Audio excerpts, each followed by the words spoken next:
आज हम शुरू कर रहे हैं एरिया रिलेटेड टू सर्कल्स का रिवीजन। और इसमें हम सबसे पहले बोर्ड में जो क्वेश्चंस आए हुए हैं वो करेंगे। तो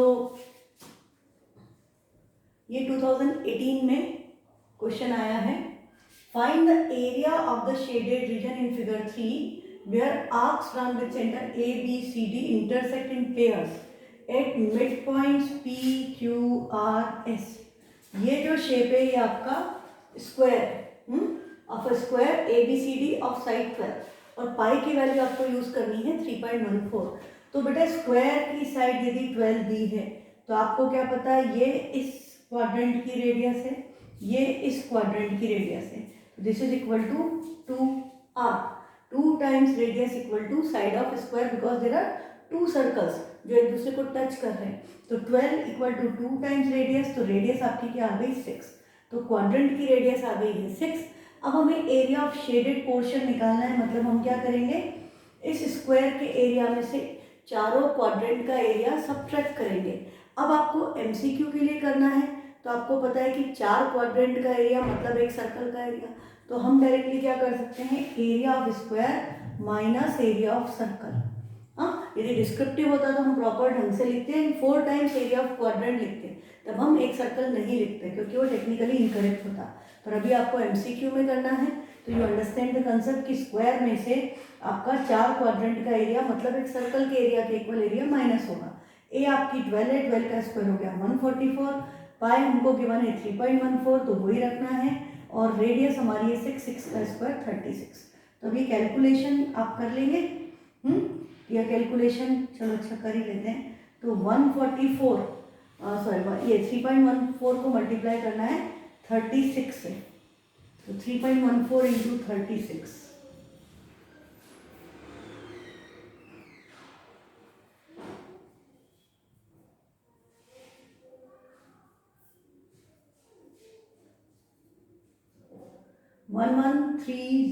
3.04। तो 144 में से 113.04 को हम सब्ट्रैक्ट करेंगे तो इधर आएगा 0.6, और ये हो गया 30.96 यूनिट थी सेंटीमीटर स्क्वायर। ये आपका एरिया ऑफ शेडेड पोर्शन आएगा। नेक्स्ट क्वेश्चन है, देखो ये सॉल्यूशन है। ये बोर्ड में आपका सैम्पल पेपर्स के या एक्चुअल पेपर्स होते हैं उसका भी सॉल्यूशन दिया होता है, मॉडल आंसर शीट, ये उसमें से मैंने लिए थे, है ना, ताकि ये इसलिए दिए थे कि आपको पता चले कि कैसे कैलकुलेट करना है। पर अभी तो ये इम्पॉर्टेंट नहीं है क्योंकि हमें डिस्क्रिप्टिव नहीं करना है, otherwise we would have seen this things कि कैसे आप उसकी स्टेप सही रखें। नेक्स्ट क्वेश्चन है अच्छा एक और बात आपके लिए, जो बोर्ड का पेपर आता है वो हिंदी इंग्लिश दोनों लैंग्वेज में प्रिंटेड होता है ना। आपको यहाँ नज़र आ रहा होगा क्वेश्चन हिंदी में भी है अथवा और दूसरा भी, हाँ, और इंग्लिश में भी है। तो आपको क्या करना है, आपको क्षेत्रफल वगैरह पढ़ने की जरूरत नहीं है, जस्ट फोकस ऑन हिंदी। ये भी प्रॉब्लम होती है इनिशियली, जब पहली बार बच्चे बोर्ड देते हैं तो उनको बड़ा फनी सा लगता है, थोड़ा ऑड सा लगता है कि क्या है ये, हिंदी में भी लिखा है, ये बड़ा फनी वर्ड्स लगते हैं, रेडियस त्रिज्या, एरिया क्षेत्रफल, तो उनको बड़ा मज़ा आता है। बट इन द थिंग आप टाइम बर्बाद कर रहे हो। आपको फोकस करना है आपका पेपर सॉल्व करने पे, हाँ, आपको फोकस करना है मैथ्स पे। आपको इंग्लिश पोर्शन में ही पढ़ना है, हिंदी पे ध्यान मत दो, उसको इग्नोर करो। ऐसे मैं आपको प्रैक्टिस करवा दूँगी, आपको आदत ही हो जाएगी कि बोर्ड का पेपर कैसा होता है। तो बोर्ड में पेपर दोनों लैंग्वेज में वो प्रिंट करते हैं ताकि कन्फ्यूज़न नहीं हो, कोई हिंदी मीडियम का बच्चा हो, हाँ, अलग अलग जगह भेजने में गड़बड़ ना हो जाए, इसलिए वो दोनों लैंग्वेजेस में प्रिंट कर देते हैं ताकि किसी भी मीडियम का बच्चा हो कोई प्रॉब्लम ना आए। हिंदी का हो तो हिंदी में देख ले, इंग्लिश का हो तो इंग्लिश में देख ले।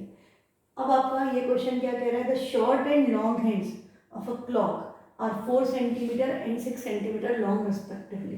तो इसके लिए बेटा आपको क्या पता होना चाहिए, घड़ी में जो शॉर्ट हैंड होता है वो क्या होता है, आर हैंड। तो आर हैंड की लेंथ मतलब रेडियस क्या हो गई 4 सेंटीमीटर, एंड लॉन्ग हैंड मतलब मिनट हैंड। तो मिनट हैंड की रेडियस आपको क्या दे रखी है 6 सेंटीमीटर। अब बोल रहा है find the sum of distances travelled by their tips in 48 hours. 48 hours में उसकी टिप कितना डिस्टेंस ट्रेवल करेगी, this is what you are required to calculate. जैसे ये घड़ी है, ये आपका जो छोटा वाला ये आर हैंड है, ये जो लंबा 7 पे है वो मिनट हैंड है, जो 12 और 1 के बीच में दैट इज आवर हैंड, उससे भी जो छोटा है वो आपका ये रेड वाला, छोटा नहीं एक्चुअली वो लंबा होता है ना, ये रेड कलर का जो जा रहा है ये आपका सेकेंड हैंड है ना। तो there are 3 hands in a watch या क्लॉक। तो आपको क्या पता है कि आर हैंड को एक चक्कर लगाने में कितना टाइम लगेगा, आर हैंड एक राउंड लगाने में 12 बजेंगे तभी वापस यहाँ आएगा। तो आर हैंड को एक कंप्लीट रोटेशन में 12 आवर्स लगते हैं। और 1 डे में, 1 डे बोलेगा मतलब 12 घंटे दिन के, 12 घंटे रात के, there are 24 hours in 1 day. अब इन्होंने 48 आवर्स बोला है, मतलब 2 दिन की बात की है, तो 48 आवर्स दे दिया तो कोई कंफ्यूजन ही नहीं है। जब डे देते हैं तो ज़रूर बच्चों को कंफ्यूजन रहता है कि 12 आवर्स का तो डे है, नाइट काउंट करना है या नहीं करना है ना। 1 डे बोला है तो 24 घंटे, ये याद रखो, ठीक है। तो 48 आवर्स दिया है तो कंफ्यूजन की ज़रूरत ही नहीं है। आपका जो मिनट है, आर हैंड है, ये 12 घंटे में एक राउंड लगा रहा है, तो 48 आवर्स में 12 4 ज़ा 48, ये कितने रोटेशन लगाएगा 4, और एक रोटेशन में डिस्टेंस ट्रेवल्ड क्या है, circumference, that is 2 pi r. और आपका जो मिनट हैंड है, इसको एक रोटेशन लगाने में 1 ही घंटा लगता है ना। अभी 1 घंटे में वापस यहाँ पर आ जाए तो तभी तो हमारा 1 घंटा कंप्लीट होता है, 1 आवर। तो मिनट हैंड एक आवर में एक रोटेशन लगाता है, तो 48 आवर्स में 48 रोटेशन लगा देगा। और डिस्टेंस ट्रेवल्ड इन 1 रोटेशन, उसका भी क्या है 2 पाई आर, उसके सरकमफरेंस के इक्वल, पर वहाँ पर रेडियस किसकी आएगी, मिनट हैंड की। तो बेटा यहाँ पर अब हम क्या रखेंगे, यहाँ पर आपका आएगा 48 multiplied by 2 pi into capital R. अब आपकी आर की वैल्यू, इसकी 4 है, इसकी 6 है, हमको सम ऑफ द टिप्स निकालना है, तो अभी हम पाई की वैल्यू ना रखें, बाद में रख देंगे। तो इस आर की जगह हम ये 4 रखते हैं, तो 4 4 ज़ा 16, 16 2 ज़ा 32 पाई। इसका डिस्टेंस ट्रेवल्ड कितना हो गया 32 पाई, आर की वैल्यू रख दी हमने। और इसका कितना हो गया,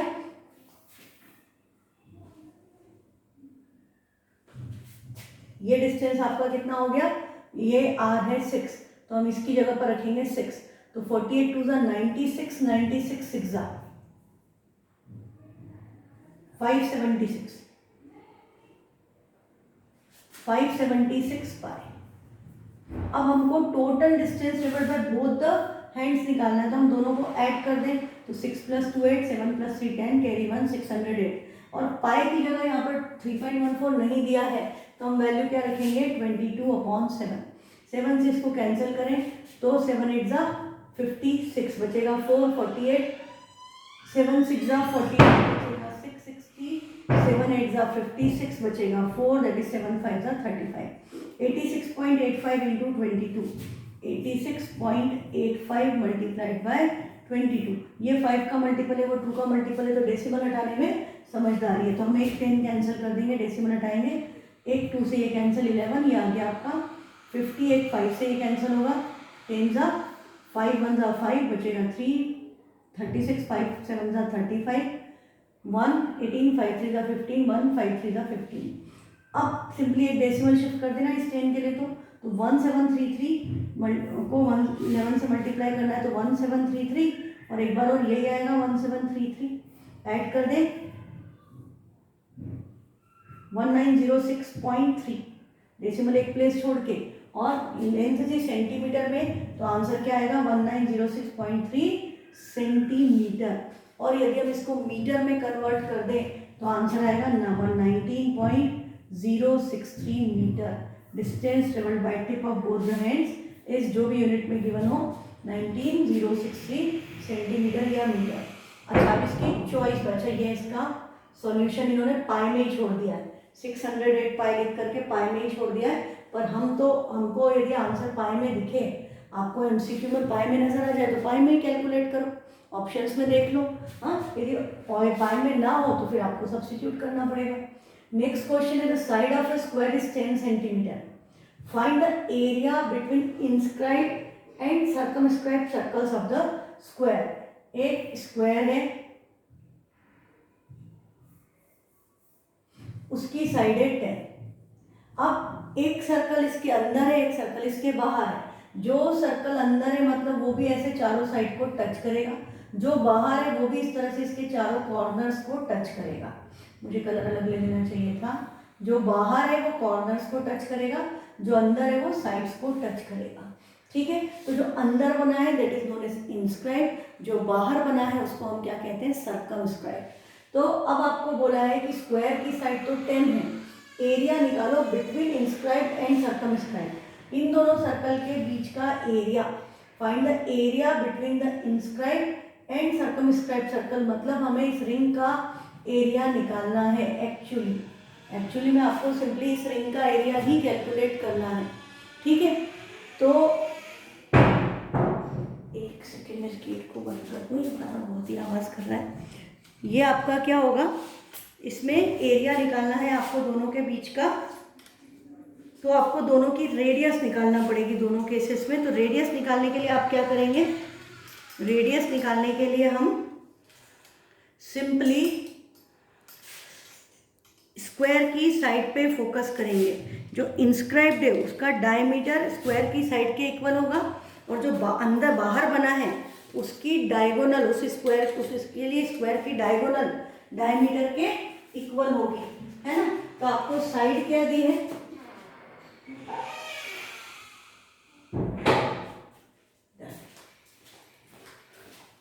तो आपको जो साइड दी है उस हिसाब से हम हमारा अंदर वाला जो सर्कल है इसकी साइड तो डायमीटर के इक्वल थी, इसकी ये स्क्वायर की साइड है, ये डायमीटर है, तो दोनों इक्वल है। तो साइड क्या थी 10, तो अंदर वाले की रेडियस क्या हो गई 5, डायमीटर 10 है, रेडियस लिखेंगे हम, रेडियस हो गई 5।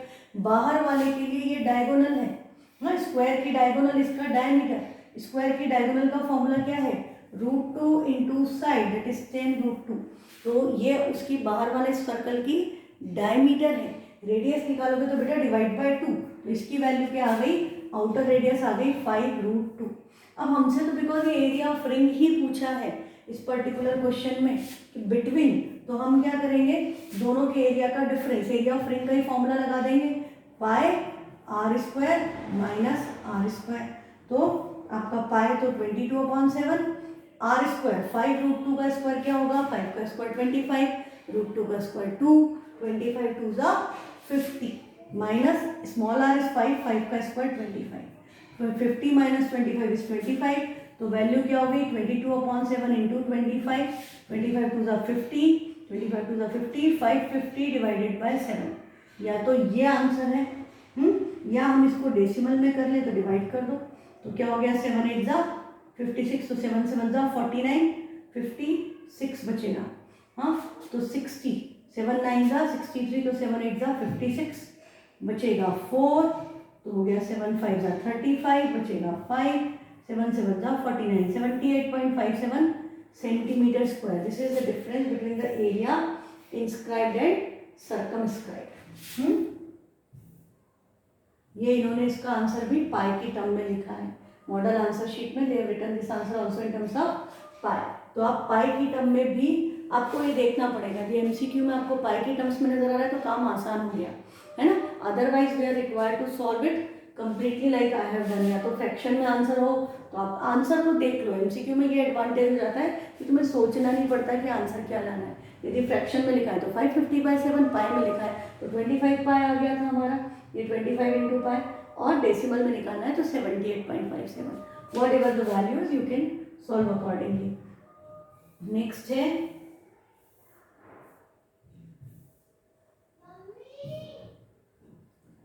ये 2020 का पेपर है। इसमें आपको क्या बोला, figure is a sector of a circle of radius 10.5। Radius 10.5 ज़्यादा इजी क्या होता है 21/2, क्योंकि 10.5 से कैलकुलेशन थोड़ी कॉम्प्लिकेटेड होती है, पर 10.5 कैन बी रिटन एज 21/2, क्योंकि पाई आएगा 22/7, 7 से 21 कैंसिल हो जाएगा, कैलकुलेशन ईजी हो जाएगा। क्या बोल रहा है, find the perimeter of the sector.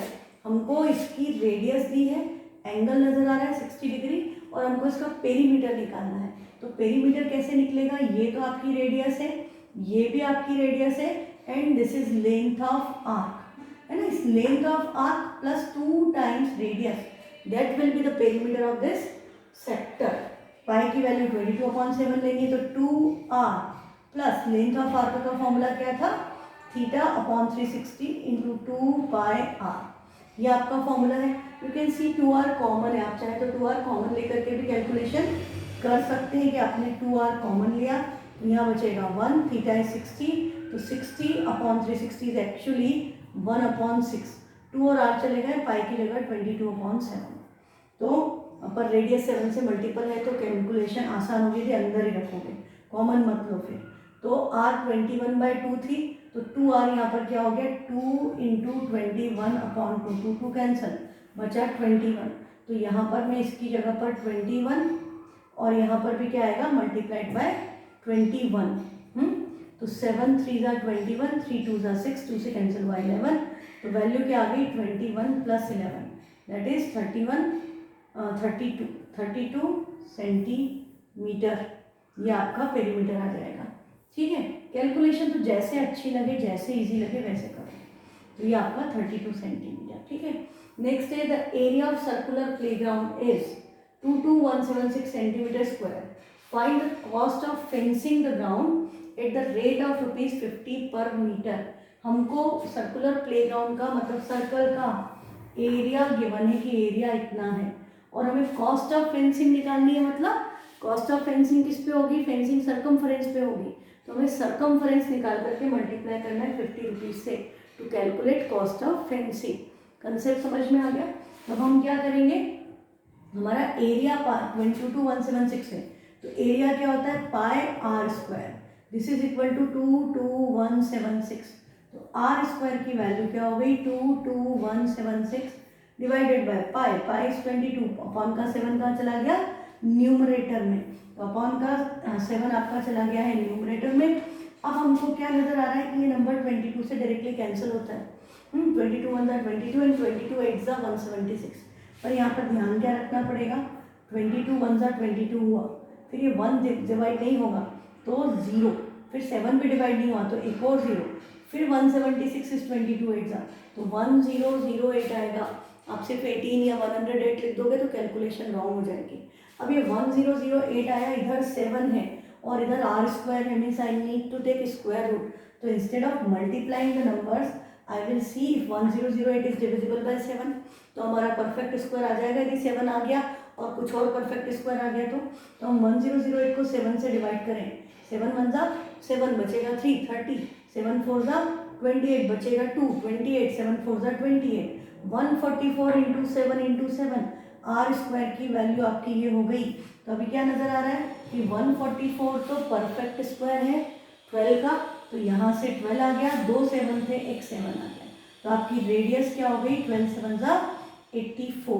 हमको पता चल गया कि सर्कुलर पार्क की रेडियस तो 84 सेंटीमीटर है।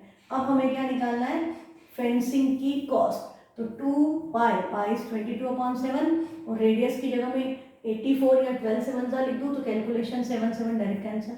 अब ये तो 2 पाई आर सर्कमफरेंस है, रेट क्या है 50 रुपये मल्टीप्लाई बाय 50, तो अब देखो क्या हो रहा है कैलकुलेशन, 2 और 50 को मल्टीप्लाई करोगे 100 हो गया, है ना, 100 हो गया मतलब पीछे 2 0 आना है, 12 2 ज़ा 24 बचेगा 2, 12 2 ज़ा 24 और 2 26, आंसर क्या आ गया ₹26,400, ये आपकी कॉस्ट ऑफ फेंसिंग आ गई।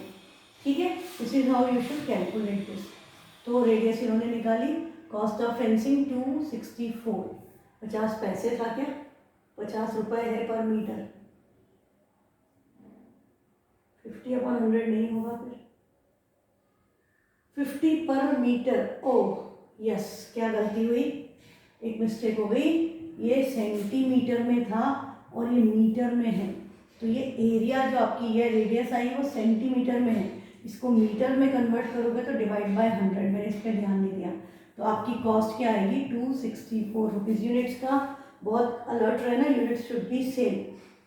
तो आपका वो बाकी सब करेक्ट है पर रेडियस आपकी सेंटीमीटर में आई थी, हाँ मैंने इस पर फोकस नहीं किया, रेडियस सेंटीमीटर में है और रेट मीटर में है, यूनिट शुड बी सेम, तो आपका आंसर 264 रुपीज़ आएगा।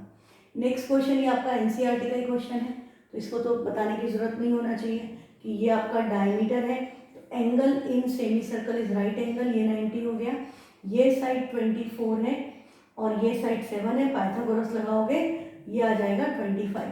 तो सर्कल की रेडियस हो गई 25/2 और हमको ये शेडेड पोर्शन निकालना है। तो हम क्या करेंगे, सेमी सर्कल में से ट्राइंगल का एरिया सब्ट्रैक्ट करेंगे। ट्राइंगल का एरिया तो half into 24 into 7 that is 12 7 84। Triangle का एरिया तो आ गया 84। सेमी सर्कल का एरिया निकालोगे half pi are square, half pi is 22/7, r is 25/2, 25/2 into 25/2 और उसमें से 84 माइनस कर देना तो आपका इसका आंसर आ जाएगा। ये क्वेश्चन अपना किया हुआ है एनसीईआरटी का ही है ना, तो अभी मैं इसको छोड़ दूँ, ये आंसर आ जाएगा 161.54। नेक्स्ट है area of a circular track having inner and outer radii R1 and R2 respectively. Ring का area of a circular track जिसकी इनर रेडियस R1 और आउटर रेडियस R2, ये वाली radius R1, outer radius R2। Circular track का area मतलब area of ring पूछा है, तो फॉर्मूला आपका डायरेक्टली क्या होता है, pi outer radius minus inner radius का स्क्वायर, दोनों का स्क्वायर, तो R2 square minus R1 square, यही फॉर्मूला आएगा, pi R2 square minus R1 square. Next question है find the area of shaded reason.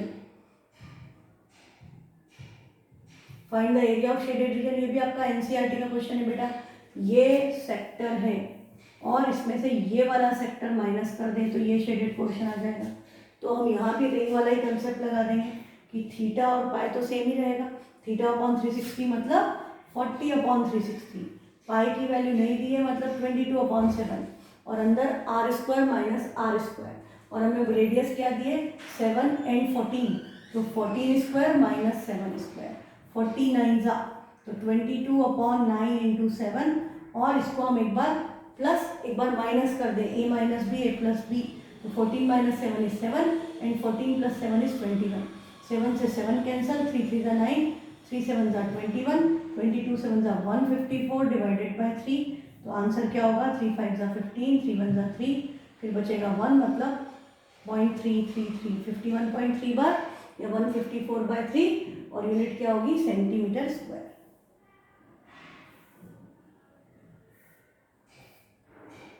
154/3 और देखो आप बोर्ड में ये लोग अधिकतर क्वेश्चंस कैसे करते हैं इन टर्म्स ऑफ ये पाई, मैक्सिमम क्वेश्चंस वो पाई की टर्म में छोड़ देते हैं, तो आप भी कर सकते हो इस तरह से पाई की टर्म में। नेक्स्ट क्वेश्चन है आपका ये वाला, in figure ABCD square of side 14 centimetre. ABCD square है जिसकी साइड है 14। हाँ, अब हमने हर कॉर्नर से circle of radius 3.5 centimetre, radius 3.5 मतलब रेडियस को हम क्या लिख सकते हैं 7/2, कट किया और एक सर्कल सेंटर से कट किया, इसकी रेडियस 4 है। एनसीईआरटी में भी सेम क्वेश्चन है, सेम डायग्राम, पर वहाँ पे बोला था इनकी रेडियस 1 और इसका डायमीटर 2, यहाँ पर रेडियस अलग अलग हो गई, ध्यान रखना। सेम देख जस्ट डायग्राम नहीं देखो, वैल्यूज को भी देखो, दोनों चीज़ों पे फोकस करना चाहिए। Find the area of remaining या शेडेड पोर्शन, तो हमको करना क्या है, स्क्वायर के एरिया में से, स्क्वायर का एरिया मतलब ए स्क्वायर, उसमें से इन 4 क्वाड्रेंट का एरिया मतलब 4 इंटू 1/4 पाई आर स्क्वायर और इस सर्कल का एरिया भी माइनस करना है, रेडियस अलग है। वहाँ पर हमारा सीधे 2 सर्कल के एरिया के इक्वल हो गया था, यहाँ दोनों का रेडियस अलग है तो सेम नहीं होगा। अब ये तो कैंसिल होकर एक सर्कल बना, इसकी साइड हमको क्या दी हुई है, स्क्वायर की साइड है 14, तो ए क्या हो गया 14 का स्क्वायर मतलब 196 माइनस पाई, इन दोनों में second take pi common that is 22/7 और स्मॉल आर दोनों ही, अच्छा यहाँ पर दोनों प्लस हो जाएंगे, माइनस भी कॉमन आएगा, दोनों को ही माइनस करना है, तो r square plus r square होगा, तो आर 7/2 का स्क्वायर मतलब 49/4 प्लस अंदर वाले की रेडियस 4 है, 4 का स्क्वायर क्या हो गया 16, ये आएगी कैलकुलेशन। तो 196 माइनस 22/7, 16 4 ज़ा 64, तो 64 प्लस 49 130 इंटू 130। अब इसको 7 से डिवाइड कर दें तो 7 1 ज़ा 7 बचेगा 4 43, 7 6 ज़ा 42 बचेगा 1, 7 1 ज़ा 7, 337 4 28, 16.14 मल्टीप्लाइड बाई 22, तो 16.14 मल्टीप्लाइड बाई 22 मतलब 16 2 32, 14 2 28, यहाँ भी यही आएगा 3228, क्रॉस कर देंगे 3550 355.08, 355.08 आया। इसको हमको माइनस करना है 196 में से, कहाँ गड़बड़ है, ओ डिवाइडेड बाय 4 भी है, एलसीएम लिया था ना तो अपॉन में 4 भी आया है। Okay, this is divided by 4, मैंने सोचा इतना याद रखे सेकंड नंबर नेगेटिव तो आ नहीं सकता, तो 4 8 जा 32 बचेगा 3, 35 4 8 जा 32 बचेगा 3, 4 7 जा 28 बचेगा 2, 4 7 जा 28, 88.77 आ गया। तो 196 में से माइनस करोगे 88.77,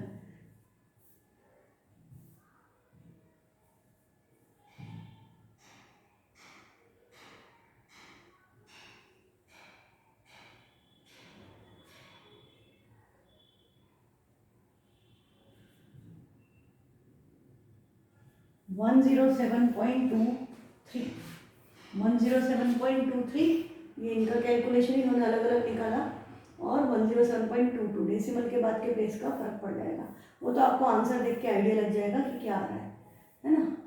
तो ये इतने पेपर हैं इसके, बाकी सिंपल कंसेप्ट है, एरिया रिलेटेड टू सर्कल से ज़्यादा टफ नहीं है। अभी अपनी क्वेश्चन में के क्वेश्चन शुरू हो गए। 3 horses are tethered with 7 meter long ropes at the 3 corners of a triangular field। एक ट्रायंगुलर फील्ड है जिसकी साइड से 20, 34 and 42 metre, A B C, तीनों कॉर्नर पे आपने 7 मीटर की रस्सी से 3 हॉर्सेस को बांध दिया। Find the area of the plot which can be graced by the horses, कितना एरिया वो ग्रेस कर सकते हैं, हमको ये कैलकुलेट करना है। तो बेटा सिंपल सी बात है, यहाँ पर हमको एंगल नहीं दिया है, पर मैंने आपको पहले भी जब चैप्टर पढ़ाया था तो बताया था ऐसे केसेस में जब एंगल नहीं दिया है आप ये याद रखो कि तीनों हॉर्सेस की जो रोप है उसकी लेंथ दैट इज रेडियस इससे, तो यहाँ पर हम यदि देखें, यदि ये एंगल ए है, ये बी है, ये सी है, तो इसकी रेडियस 7, इसकी रेडियस भी 7, इसकी रेडियस भी 7, तो एरिया ऑफ सेक्टर आपका क्या होता, A/360 pi into 7 square plus B/360 pi into 7 square plus C/360 into pi into 7 square. तो व्हाट यू कैन सी कि सबके अपॉन में 360 और पाई इंटू रेडियस स्क्वायर है ना, अपॉन 360 पाई आर स्क्वायर सबके पास कॉमन है, तो बचेगा क्या, हम इसको कॉमन ले लें, तो pi upon 360 into r square लिख दो यदि मैं, तो ब्रैकेट में क्या बचेगा, a plus b plus c, and by angle sum property of triangle you know that a plus b plus c is 180। और यही क्वेश्चन यदि क्वाड्रिलेटरल में आ जाए तो चारों एंगल का सम 360 होता है, रेडियस हमेशा सेम दी होगी, तो आपके चारों एंगल का सम 360 होता, तो ये 360/360 1 सर्कल का एरिया। क्वाड्रिलेटरल में कभी भी ऐसा हो, quadrilateral parallelogram any type of quadrilateral with equal radius, चारों कॉर्नर पे किसी को बांध दिया, तो ये याद रखना कि उसका एरिया जितना एरिया वो ग्रेस कर सकता है that will be equal to area of 1 circle, and in case of triangle it will be 180/360 which will be half. तो इसका एरिया किसके इक्वल हो गया, एक सेमी सर्कल के, हाफ पाई आर स्क्वायर, तो हाफ मतलब आंसर क्या हो गया, हाफ पाई इज 22/7 और रेडियस थी 7 7, एक 7 कैंसिल, 2 से ये कैंसिल, आंसर क्या आ गया 77 metre square. This is the area in which the horses can graze, आपका आंसर आया 77 मीटर स्क्वायर। पर यदि हमसे पूछता find the area left ungrazed, जिसमें वो ग्रेज नहीं कर पा रहे, ये भी पूछा जा सकता है, तो उस केस में हमको क्या करना पड़ता, हमको यहाँ पर एरिया निकालना पड़ता इसका हेरॉन्स फॉर्मूला से, और ये ट्राइंगल में से इन तीनों का एरिया माइनस करना पड़ता, तो हमारा आंसर आता है एरिया लेफ्ट अनग्रेज्ड। तो हेरॉन्स फॉर्मूला के लिए आपके पास तीनों साइड हैं 20, 34 और 42। हेरॉन्स फॉर्मूला में हम सेमी पेरीमीटर की वैल्यू निकालते हैं which is sum of all sides divided by 2। तो इन सबको ऐड करते तो ये क्या होता है 96/2। एस की वैल्यू क्या आ जाती 48। और आपका हेरॉन्स फॉर्मूला में फॉर्मूला क्या था area equal to √s into s minus a s minus b s minus c, where small a small b small c are the sides of the triangle. तो यहाँ पर क्या होता √48, 48 में से 20 माइनस किया तो क्या बचेगा 28, 48 में से 34 माइनस किया तो 4 38 48 और 48 में से 42 माइनस किया क्या आ गया 6। डायरेक्टली माइनस करके लिख सकते हैं। फिर हमको क्या करना है, हमें स्क्वायर रूट निकालना है। तो हम इनको मल्टीप्लाई नहीं करेंगे, हम इसका स्क्वायर रूट लेने की कोशिश करें तो हमें दिख रहा है 28 इज 2 × 14 और ये भी एक 14 है, 2 14 हो गए तो एक 14 बाहर आ जाएगा। यहाँ 6 है और 48 इज 6 8 जा, तो हम इसको 8 × 6 लिख देते और ये 6 एज इट इज। तो नाउ यू कैन सी कि 2 6 हो गए तो एक 6 भी बाहर चला गया, बचा 8 × 2, 8 2 जा 16, 16 किसका स्क्वायर है 4 का, सबकी पेयर बाहर निकल गई। तो आपका एरिया आ चुका है स्क्वायर रूट में। इनको मल्टीप्लाई कर दो तो जो भी आंसर आएगा वही है 84 4 जा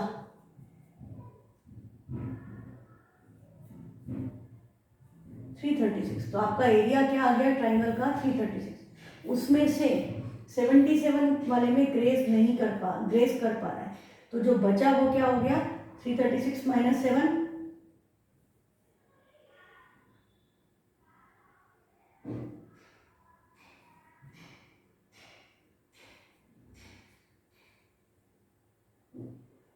259 metre square. This is the area left ungrazed. यदि पूछा हो तो जो पूछा है वही कैलकुलेट करना है। यदि area in which they can grace पूछा है तो सिंपली आपको ट्राइंगल है तो अब आपको पता चल गया कंसेप्ट, आप सीधे हाफ पाई आर स्क्वायर करो। Quadrilateral, trapezium, parallelogram, rectangle, rhombus है ना, स्क्वायर कुछ भी दिया हो तो सीधे आप एक सर्कल का एरिया, क्योंकि एंगल सम प्रॉपर्टी से 360 आएगा तो 360/360 will be 1 pi are square. ठीक, तो ये कंसेप्ट बिल्कुल अच्छे से याद रखना।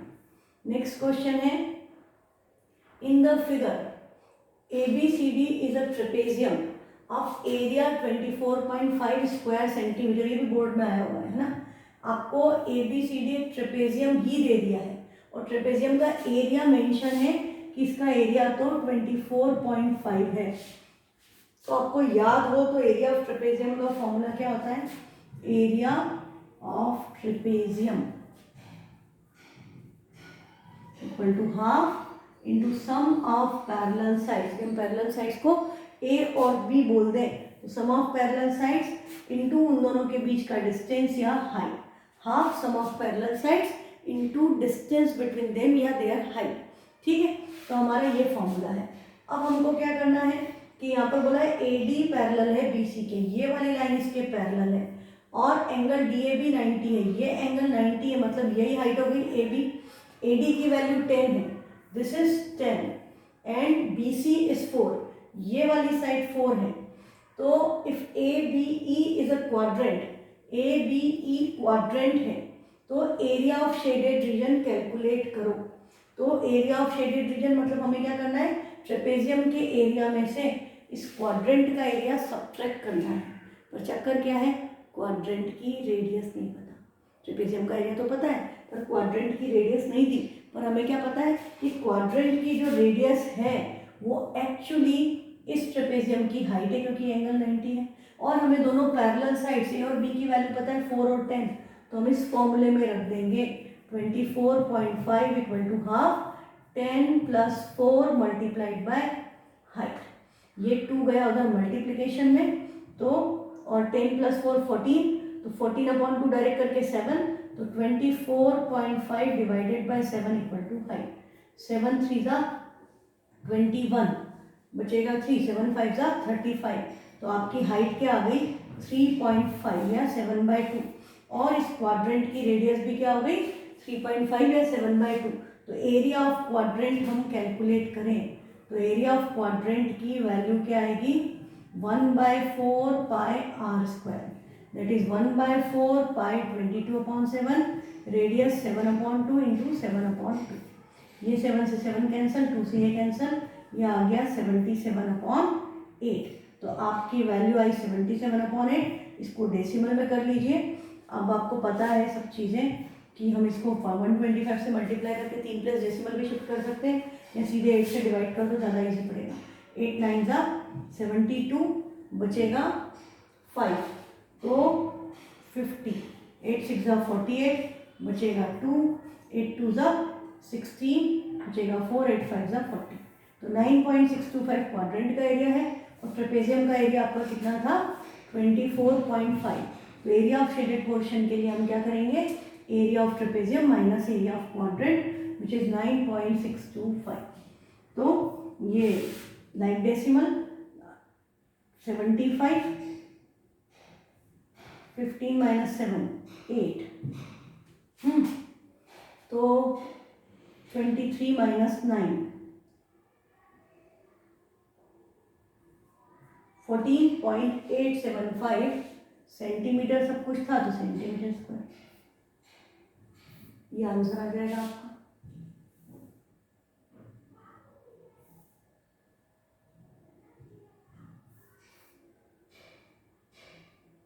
नेक्स्ट है OPQR इज अ रोम्बस। हाँ, रोम्बस कैसे बना हुआ है, ये सेंटर है, ये वाली साइड्स को इस तरह से ज्वाइन करके यहाँ पर एक रोम्बस बना हुआ है। OPQR is a rhombus, 3 of its vertices lie on a circle with center O। इसके 3 वर्टिसेस सर्कल का एक वर्टेक्स सर्कल के सेंटर पे है और 3 ऑन द सर्कल है। If the area of rhombus हमको गिवन है 32√3 सेंटीमीटर स्क्वायर। तो रेडियस पूछी है सर्कल की, कि सर्कल की रेडियस क्या होगी। तो देखो सिंपल बात है कि ये वाली जो साइड है ये किसके इक्वल हो गई, रेडियस के। OQ को हमने ज्वाइन किया तो OQ रेडियस के इक्वल है, और OQ क्या है, ट्राइंगल की इस रोम्बस की डायगोनल। पर हम इसको देखें तो OP भी रेडियस के इक्वल है और OR भी रेडियस के इक्वल है। तो और रोम्बस में सारी साइड्स क्या होती है, इक्वल। तो ये साइड रेडियस के इक्वल है, ये साइड रेडियस के इक्वल है, और ये भी रेडियस के इक्वल है। तो बेसिकली ये बना किससे है, 2 इक्विलेटरल ट्राइंगल। एक्चुअली रोम्बस आपका बन रहा है इक्विलेटरल ट्राइंगल से। तो रोम्बस का एरिया किसके इक्वल होगा, 2 times area of equilateral triangle, that is √3/4 a²। पर a किसके इक्वल है, r के। तो हम इसकी जगह r² लिख सकते हैं। हाँ, हम √3/4 a² की जगह √3/4 r² लिख सकते हैं, और इसकी वैल्यू हमारे पास 32√3 है। तो क्या दिख रहा है, √3 से √3 कैंसिल हो रहा है, ये 2 इससे कैंसिल हुआ, ये 2 जाके इधर मल्टीप्लाई होगा, तो r² की वैल्यू हो गई 64 खुद 8 का स्क्वायर है। तो आपकी रेडियस आ चुकी है 8 सेंटीमीटर। रेडियस क्या हो गई 8। इस केस में जब एरिया 32√3 था तो रेडियस क्या आ गई 8। अब हमसे पूछा है एरिया भी निकाल दो इस सेक्टर का, इस सेक्टर का एरिया। तो इस सेक्टर का एरिया निकालना है तो आपको सेंटर का एंगल चाहिए। तो सेंटर के एंगल में भी इक्विलेटरल ट्रायंगल हेल्प करेगा। इक्विलेटरल ट्रायंगल में एक एंगल 60 डिग्री था, यहाँ पर 2 इक्विलेटरल ट्रायंगल जो एडजॉइंट बने हुए जुड़ करके, तो एंगल कितना हो गया 60 का डबल, दैट इज 120 डिग्री। तो आपका ये एंगल 120 है। तो area of sector theta is 60 का double, that is 120 upon 360 by 22/7, और रेडियस क्या आई है 8। तो r² 8 × 8, ये 0 0 कैंसिल, 12 3 जा 36, बाकी कुछ कैंसिल नहीं हो रहा है, इन सबको मल्टीप्लाई कर लो। 8 8 जा 64, 64 2 जा 128, और फिर 2 से करेंगे 128, 1408 डिवाइडेड बाई 21। तो ये हो गया 1408 डिवाइडेड बाई 7 × 3, 7 से किया 7 2 जा 14, 0 एज इट इज, 7 1 जा 7, फिर 1, तो 7 1 1 4 5 8 आएगा। फिर 3 से करेंगे 3 6 जा 18, 2 3 7 जा 21, फिर नहीं जाएगा 0, फिर 3 4 जा 12, 2 3 6 जा 18, 67.046 सेंटीमीटर स्क्वायर। ये आपका एरिया ऑफ सेक्टर आएगा OPQRO, मतलब O से गए P से गए Q से गए R, और R से वापस गए, इस सेक्टर का एरिया। ये कंसेप्ट याद रखना बेटा। ये सारे क्वेश्चन जो हैं ये आए हुए हैं एग्जाम्स में। वो कंसेप्ट पता है तो it takes less time, explain करने में तो टाइम लगता है, पर यदि आपको कंसेप्ट याद है तो आपको सॉल्यूशन करने में एक्चुअली टाइम नहीं लगेगा। वो आधे क्वेश्चन तो आपको अब आइडिया लग ही गया होगा कि आधे क्वेश्चन ऐसे होते हैं जिसमें आपको बहुत सॉल्व नहीं करना होता, पर 5-10 क्वेश्चन ऐसे होंगे जिनमें आपको थोड़ा सा टाइम लगेगा सॉल्व करने में। तो आप ज़्यादा प्रैक्टिस करेंगे, जो मैं करवा रही हूँ सारे करेंगे, तो आपको वहाँ पर एक्स्ट्रा टाइम नहीं लगेगा, because you will be knowing the concept. तो आपको सिर्फ कैलकुलेशन का टाइम लगेगा, वो सारा प्रूव तो करना नहीं है ना। तो हम जल्दी से तुरंत कंक्लूजन्स पे आ जाएंगे कि हमें ये कैलकुलेट करना है। ठीक है, तो keep practising, till then good bye.